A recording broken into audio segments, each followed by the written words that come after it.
from a town called Stretford in Manchester, which is just right next to, situated right next to Old Trafford and right next to the town city centre, right next to Salford. It's a small town.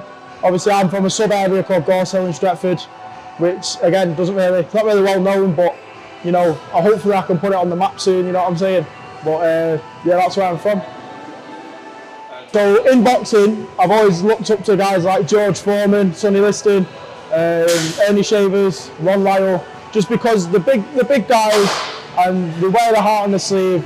They don't take any shit off anyone, and they just turn up to fight. Like I admire. So I admire Roberto Duran. I also admire how he fought, and a boxer called Salvador Sanchez who I always looked up to technically. Lomachenko, Usyk. You know, I can name 100 boxers who I admire. I've always took a bit off every boxer and tried integrating it into my own style. But outside of boxing, obviously, I'm Irish heritage. So when my grandfather came over from Ireland all them years ago, you know what the saying is, the fighting Irish. You know, it's in your blood. When you're born, you're fighting. You know, my dad bred that into me as well. From being a very young age, all I ever knew was fighting and boxing, and just being around that area, being around that sport.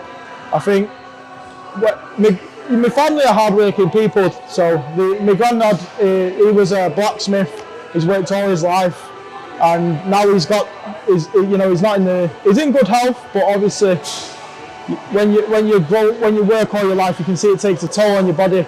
And so obviously, I'm trying to look after them now. Do you know what I mean? To say a thank you for everything that they've done for me, and all the sacrifice they made for me with my mum. I had a lot of troubles when I was younger. My mum had cervical cancer, and she had lymphoma as well. So that was quite a rough time at the time. And my mum fought through all of that, and she come out stronger than she ever has been. She's obviously been cancer free for a long time now, and I'm grateful to God that obviously she's still here. You know, because a lot of people don't have their mum and dad, and every day I'm grateful for what I have, and that's why I am where I am, and that's why I still fight, and that's why I bite down on my guards, and that's why I stick to what I do.